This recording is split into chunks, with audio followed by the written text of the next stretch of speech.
Olá, tudo bem com você? Com a escolha do novo Papa, Leão XIV, o norte-americano, primeira vez na história, o norte-americano escolhido como Papa pelo conclave, muitas teorias, várias delas realmente conspiratórias, outras nem tanto, foram divulgadas nas redes sociais e até em sites da imprensa, de mídias reconhecidas.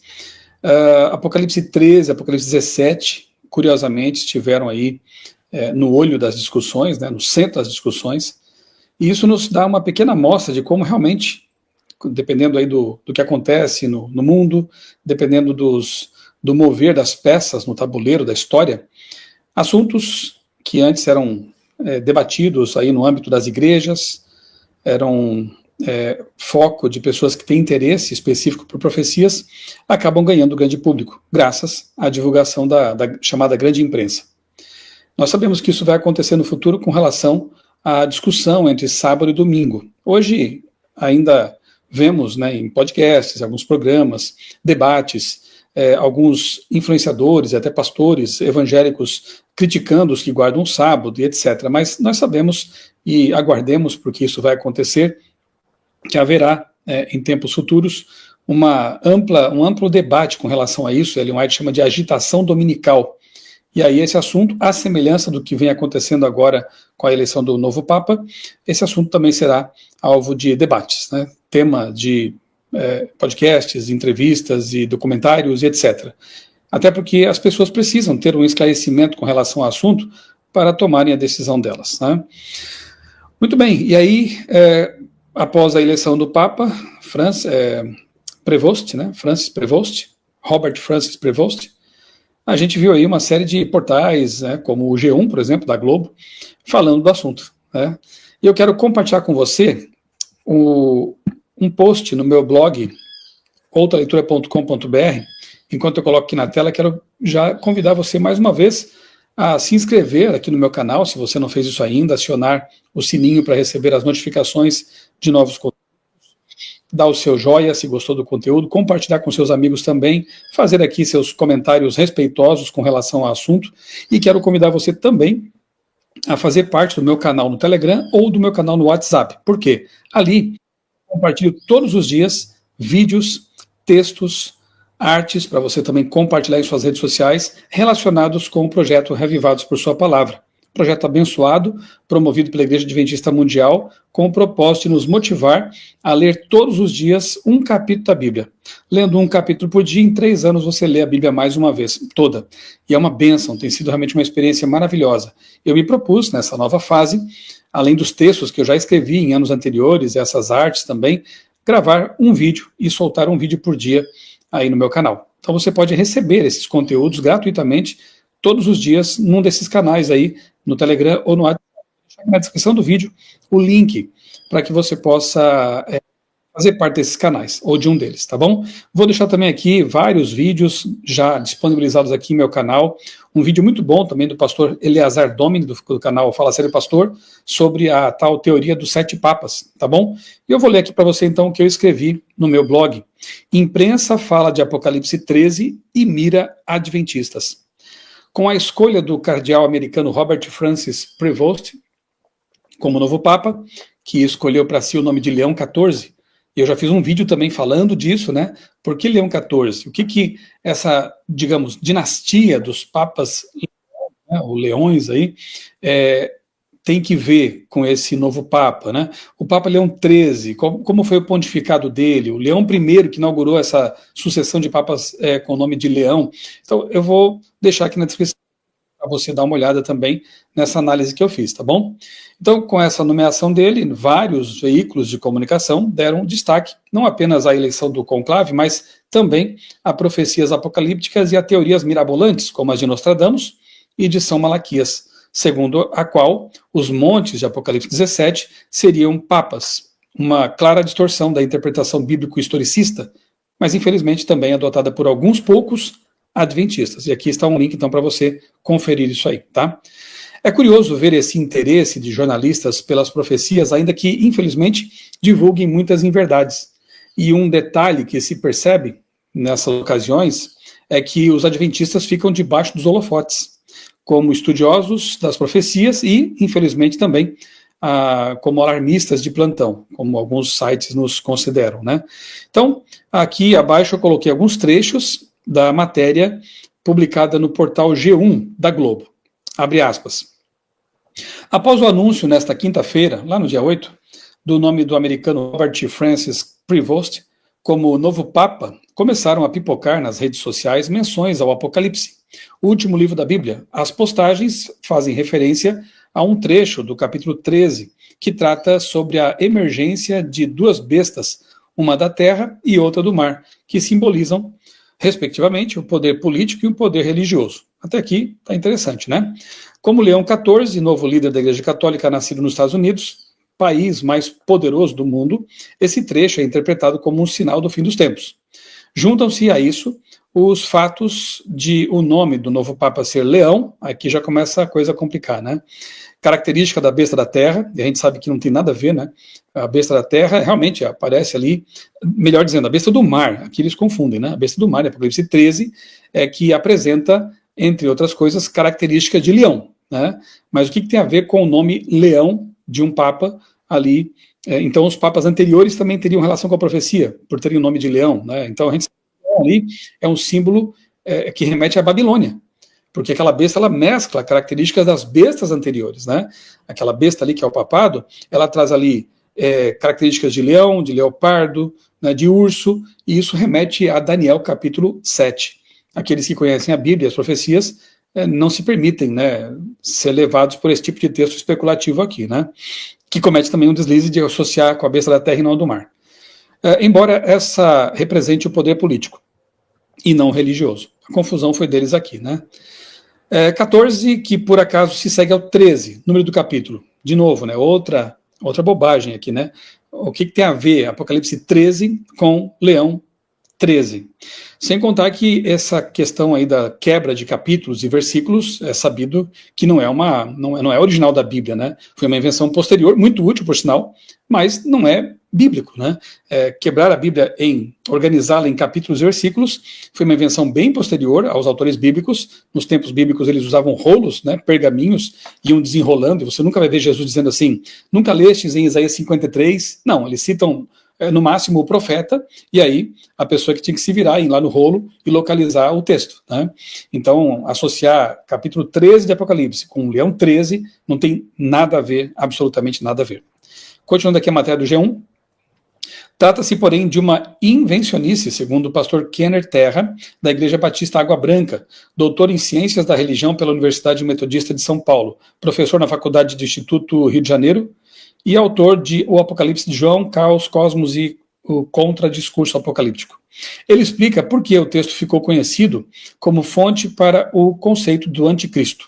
Diz aqui esse pastor. Toda a teoria da conspiração conecta numa narrativa de forma aparentemente óbvia uma imagem completamente sem sentido.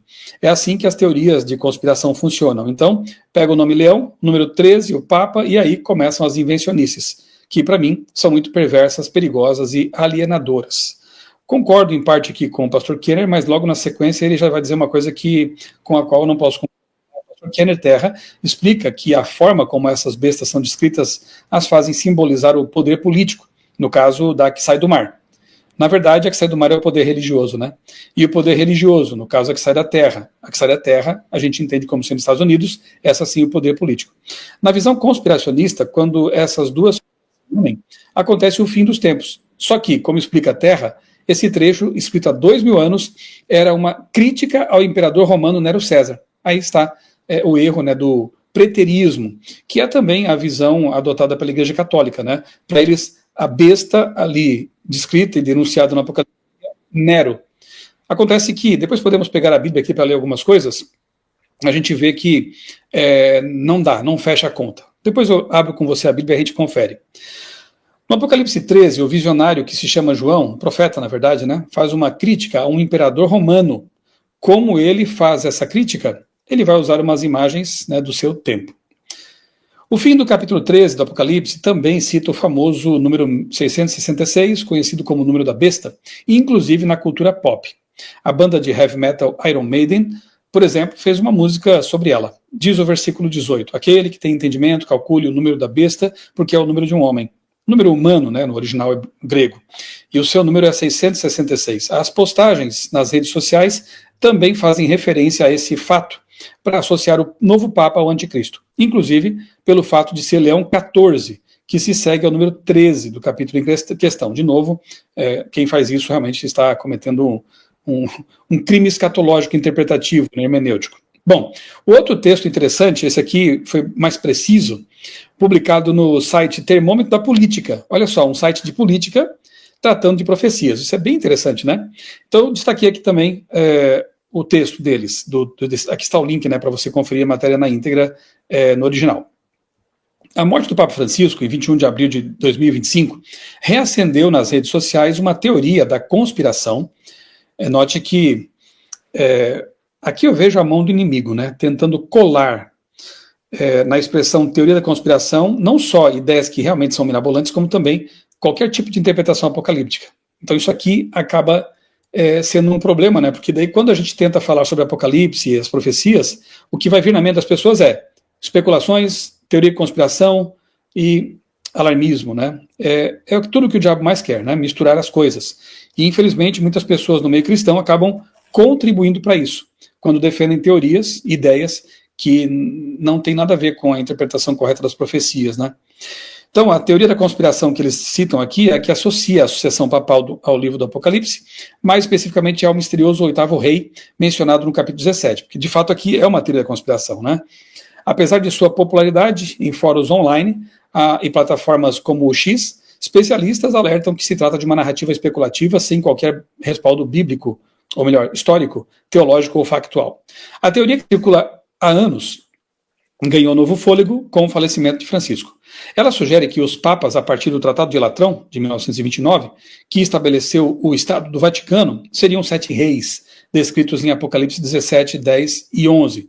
São também 7 reis, 5 caíram, um existe, o outro ainda não chegou, e quando chegar deve permanecer pouco tempo.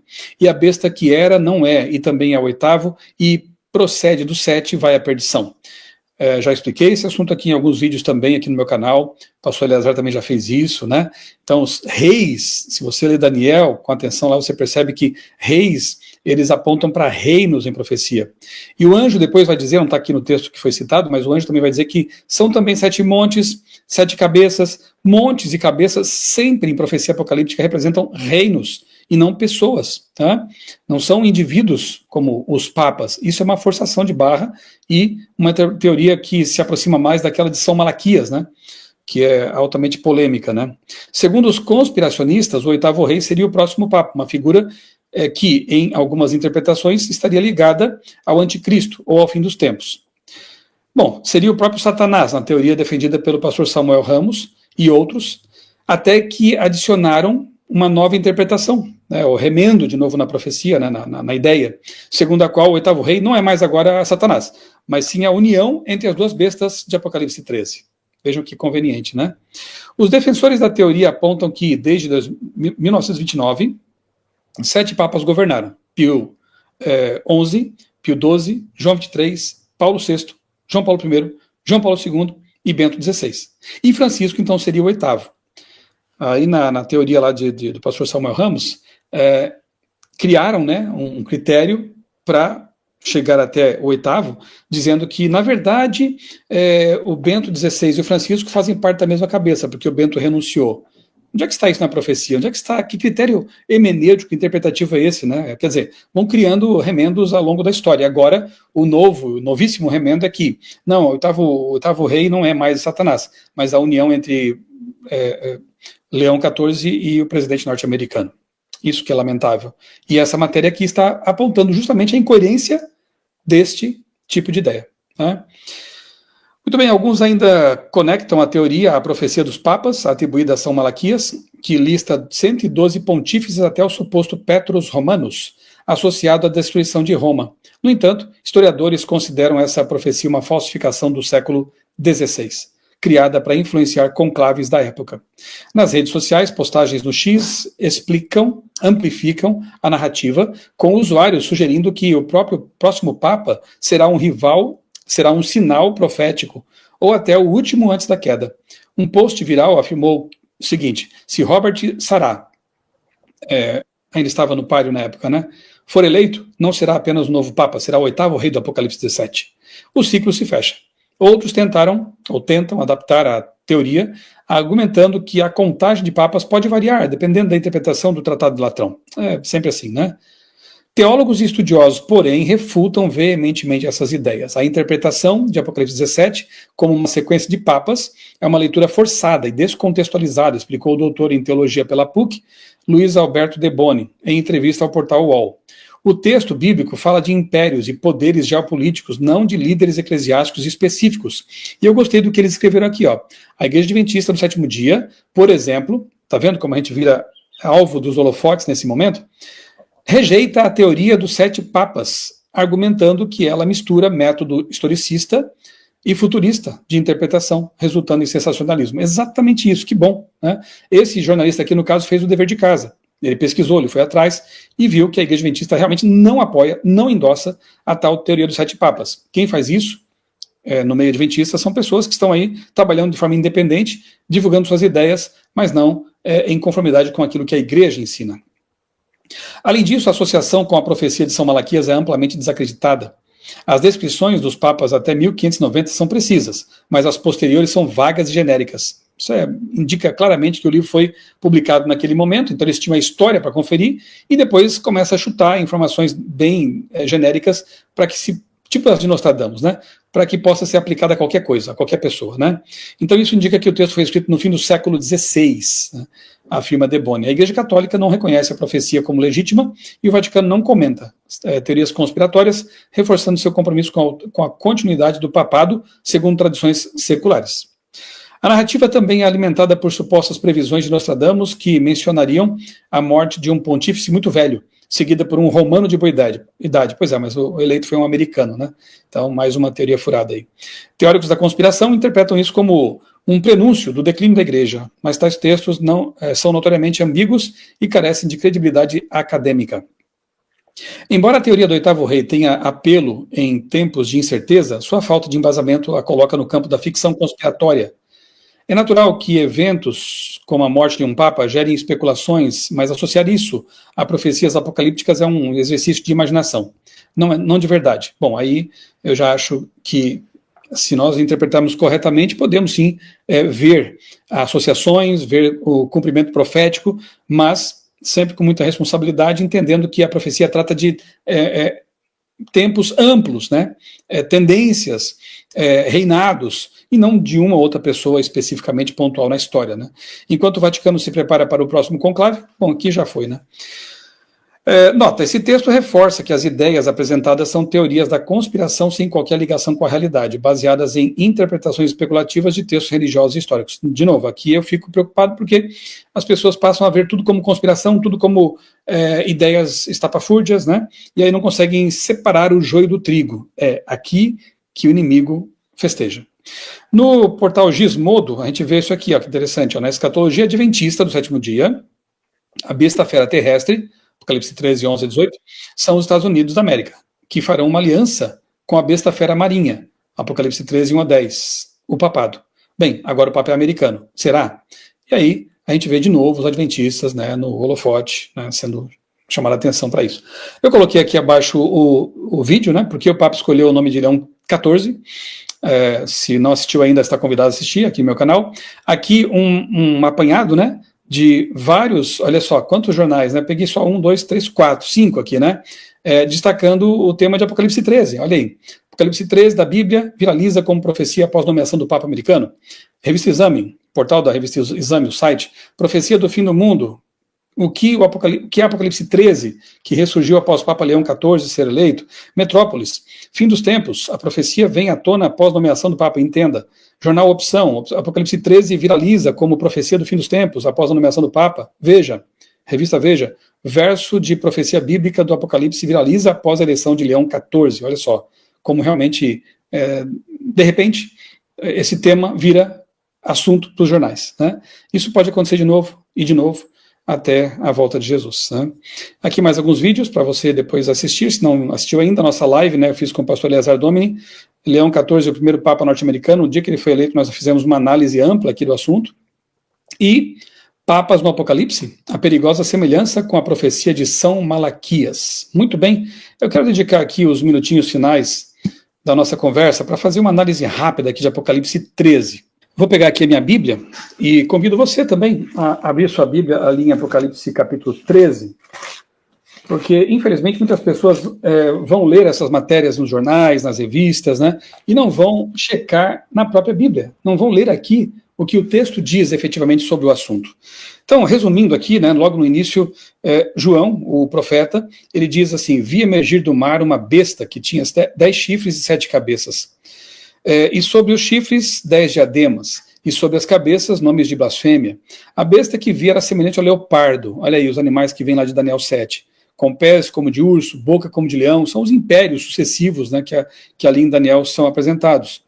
E o dragão deu à besta seu poder, o seu trono, a grande autoridade. Uma das cabeças da besta ferida parecia ter sido golpeada de morte, mas essa ferida mortal foi curada.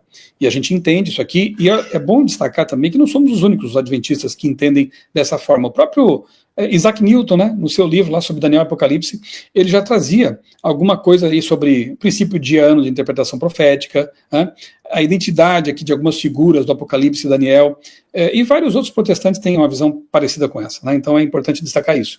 Então nós entendemos que a ferida mortal desferida contra uma das cabeças da besta, ela foi aplicada em 1798 por Berthier, um general napoleônico, que prendeu o Papa Pio VI, né? Foi uma bomba realmente na história, né? Muitas pessoas da época achavam que a Igreja Romana não se levantaria mais desse golpe, mas aqui é dito que a ferida mortal ela foi curada, né? Um processo de cura que está em andamento, né? E toda a terra se maravilhou seguindo a besta e adorando o dragão, porque deu a sua autoridade à besta. Também adoraram a besta, dizendo: quem é semelhante à besta? Quem pode lutar contra ela? Então é importante perceber como realmente, né, após ali 1929, que não é uma data profética, evidentemente, mas é um momento ali do Tratado de Latrão, quando os territórios que hoje compõem o Vaticano foram devolvidos para o papado, a partir dali começa um processo de cura dessa ferida mortal, e os papas voltam a ter toda aquela, com o tempo, né, voltam a ter toda aquela respeitabilidade, credibilidade, e hoje, você viu há pouco tempo, né, a eleição do Papa Leão aí, como o mundo parou para assistir tudo isso. A morte do Papa Francisco também, autoridades do mundo inteiro compareceram ao sepultamento dele, quando o Papa Francisco lá em 2015 esteve nos Estados Unidos, que quanto alarde foi feito, né, quantos discursos ali nos Estados Unidos, algo assim surpreendente. Então realmente é um líder incontestável no planeta, de modo que a Terra realmente se maravilhou. Eu vou deixar também aqui na descrição do vídeo um link para uma playlist de temas que o Leandro Quadros, Matheus Amaral e eu fizemos recentemente na Igreja de São José dos Campos. Nós intitulamos aquele simpósio de A Sedução de Roma. Você precisa assistir a esses vídeos, tá bom? Eu vou deixar aqui na descrição também para você. Foi-lhe dada uma boca que proferia arrogâncias e blasfêmias, e foi-lhe dada autoridade para agir durante 42 meses. 42 meses dá 1260 anos. É o mesmo período de um tempo, 2 tempos, metade de um tempo, lá de Daniel e Apocalipse também. Então, Nero não se encaixa aqui. Nero não proferiu blasfêmias, não se colocou no lugar de Deus, né? Aqui você identifica esse poder com a ponta pequena, lá de Daniel capítulos 7 e 8. Lá é dito que essa ponta pequena, esse chifre pequeno, também proferia arrogâncias e blasfêmias. E, inclusive, no capítulo 7, no verso 25, é dito que esse poder, ponta pequena, que é a mesma besta do mar aqui no Apocalipse, ela mudaria os tempos e a lei. E qual foi a igreja que realmente trabalhou nesse sentido? Foi lá o Constantino que mudou, né? Trouxe o primeiro decreto dominical, mas qual foi a igreja que reconhece isso, o domingo como dia sagrado, que está nos catecismos, inclusive, né? Que sanciona isso, historicamente, e é só você conferir a literatura, a Igreja Romana, né, Católica Romana. Então, esse poder não tem nada a ver com Nero. Nero não se intrometeu em assuntos religiosos, Nero não se prestou aí a mudar a lei, né, os tempos e a lei. Nero não era um blasfemador no sentido estrito aqui, bíblico, né, de se colocar no lugar de Deus ou de perdoar pecados, como Deus só pode fazer. Então, essa besta aqui não tem nada a ver com Nero. E se nós adotarmos a escola de interpretação historicista, nós veremos que essa besta atua mais para o fim do tempo, né? Na verdade, teve uma atuação ampla e livre por 1260 anos, de 538 até 1798, e vai atuar também no fim da história, como está aqui na profecia. A besta abriu a boca em blasfêmias contra Deus para lhe difamar o nome e difamar também o tabernáculo, o santuário, a saber, os que habitam no céu. Foi-lhe permitido também que lutasse contra os santos e que os vencesse. Foi-lhe dada ainda a autoridade sobre cada tribo, povo, língua e nação. E ela será adorada por todos os que habitam sobre a terra. Nero já está fora, né, de questão. Aqueles que desde a fundação do mundo não tiveram os seus nomes escritos no livro da vida do Cordeiro que foi morto. Se alguém tem ouvidos para ouvir, ouça. Se alguém tiver que levar para o cativeiro, como o Papa fez com a Inquisição e tudo mais, as perseguições, para o cativeiro irá. Ele foi mesmo, foi preso. Pio VI morreu no cativeiro. Se alguém tiver que ser morto pela espada será. Aqui diz que esse poder, a ponta pequena, barra besta do mar, difamaria o santuário. De fato, né? Esse sistema religioso usurpa de Jesus, que está no santuário celestial, basta você ler Hebreus para você perceber isso, por exemplo, né? E então, em lugar de apontar para Jesus como nosso único e suficiente mediador, aquele que de fato perdoa os nossos pecados, traz para um sistema humano essa prerrogativa que só Deus tem de perdoar pecados. E se colocam como mediadores, e colocam pessoas mortas como mediadores. Então, esse é o sistema denunciado aqui no Apocalipse, como sendo a besta do mar. Já a besta da terra, o oposto de mar, portanto, ela surge não num local densamente povoado, mas numa região pouco povoada, né? Aqui é dito que viu outra besta, verso 11, emergido da terra. Tinha 2 chifres, parecendo cordeiro. Parecia cordeiro, Jesus, né? Aparece várias vezes o nome cordeiro associado a Jesus aqui no Apocalipse. Nesta vez aqui, única, ele é associado com essa besta, que parecia com Jesus, mas depois falava como dragão. É uma nação, portanto, um poder que surge com ideais de liberdade, né, de proteção, mas depois acaba falando como o próprio Satanás, perseguindo, né? Ela exerce toda a autoridade da primeira besta na sua presença e faz com que a terra e seus habitantes adorem a primeira besta cuja ferida mortal foi curada. A primeira besta não tem poder para fazer isso, mas a segunda tem poder militar, poder de influência, poder econômico para forçar consciências, né? Forçar a adoração. Também opera grandes sinais de maneira que faz descer fogo do céu sobre a terra, diante das pessoas, seduz aqueles que habitam sobre a terra por causa dos sinais que lhe foi permitido realizar diante da besta, dizendo aos que habitam sobre a terra que façam uma imagem à besta, aquela que ferida mortal, que foi ferida à espada e sobreviveu. E lhe foi concedido poder para dar vida à imagem da besta, aquela besta opressora, intolerante, perseguidora da Idade Média, volta agora no fim da história. Essa imagem da besta, ela é feita, né, ela é construída, né, para que também a imagem da besta falasse e fizesse morrer todos que não adorassem a imagem da besta. Veja, aqui fala de um decreto de morte, tanto quanto fala também de um decreto que tem que ver com a adoração, a marca da besta. Para saber o que é a marca da besta, você tem que saber qual é a marca de Deus, o que é o selo de Deus escatológico, porque tudo que o diabo faz é uma contrafação àquilo que Deus fez, criou. E esse estudo é amplo, também tomaria muito tempo aqui. Eu vou deixar para você o convite para você estudar sobre a marca da besta aqui no meu canal. Só colocar no buscador marca da besta, você vai encontrar material sobre isso, tá bom? A todos, os pequenos e grandes, ricos e pobres, livres e escravos, faço com que lhes seja dada uma certa marca na mão direita ou na testa, para que ninguém possa comprar ou vender, senão aquele que tem a marca, o nome da besta ou o número do seu nome. Então, existe um decreto de morte e um decreto dominical. Eu sei, pode parecer assim algo um tanto conspiratório também para você, né? Mas você precisa estudar esse assunto com mais profundidade. Que marca é essa aqui? Que selo escatológico é esse aqui? Que marca é essa que os ímpios recebem na mão ou na testa? E qual é o selo de Deus que, segundo o próprio Apocalipse, é recebido só na testa? Temos que entender isso aí, né? Para poder, então, identificar que marca da besta é essa. E finaliza assim o texto dizendo: aqui está a sabedoria. Aquele que tem entendimento calcule o número da besta, pois é número de ser humano. E esse número é 666. Como a gente sabe que Apocalipse e Daniel são livros praticamente gêmeos, né? Há muitas pontes entre eles, a gente, quando lê 666, já tem a mente levada lá para Daniel 3, naquela planície de Dura, quando Nabucodonosor ele quis forçar a adoração, fazendo com que as pessoas que estavam ali se prostrassem diante de uma imagem de ouro, cujas medidas eram de 60 por 6 côvados. Interessante, não? Assim como em Daniel 3 houve uma adoração forçada envolvendo a quebra do segundo mandamento, no fim da história, em Apocalipse 13, a gente vê também que é uma violação das consciências, uma adoração forçada, mas agora envolvendo a quebra do quarto mandamento. Quem viver, verá. Então, fica aqui esse registro. É interessante, repito, ver como a mídia, de quando em quando, ela tem um interesse despertado para assuntos proféticos. Isso tem um lado bom, também tem um lado ruim, Mas, de qualquer forma, são temas que vão sendo trazidos aí à memória e ao conhecimento da coletividade, né? E a gente tem que aproveitar, então, esse momento também para pregar o evangelho, para, como se diz, né, dar o sonido certo à trombeta e falar, né, pregar, anunciar que Jesus breve voltará. Um abraço, Deus abençoe você, a sua família, e até o nosso próximo vídeo aqui no canal.